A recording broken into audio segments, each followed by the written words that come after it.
¿qué tal amigos? ¿Cómo están? Espero que estén muy pero muy bien. Hoy vengo con un nuevo video y se trata de un cantito en el idioma Ekchi y castellano hablante.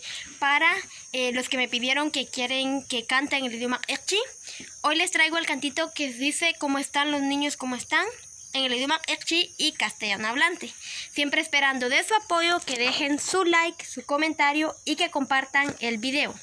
Chanchel como nesh masale hola ko benak sa sak sale ol barkin de que ta man kanakwan anakwan chinchal riken hun chikchimuel hain ya timpichang ya hain ya chirish hun ipich hanashche chancheri lesh ko kalma sale ol sak ekchi o sakashlanatin reblish pat pechpia retesh ichase chole bar changel piau kanak hanshin kamjak sel ol hil chokere nakoy benak kilete nakte kanak baran le huch le kaush utek bot li muel hain.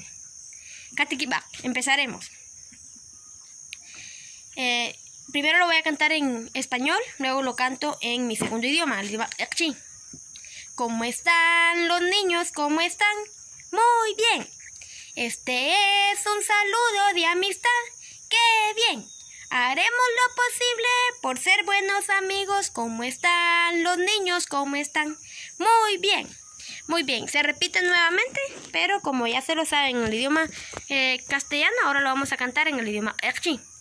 Chancheri leshkok almasale chol, saca chol. Chancheri leshkok almasale chol, saca chol. Hain husail cholech ning amchakere. Chancheri leshkok almasale chol, saca chol. Chokay nakasutik ko chakun sutak malaharub sutak terach. Este es el cantito, amigos. Muchísimas gracias siempre por su apoyo.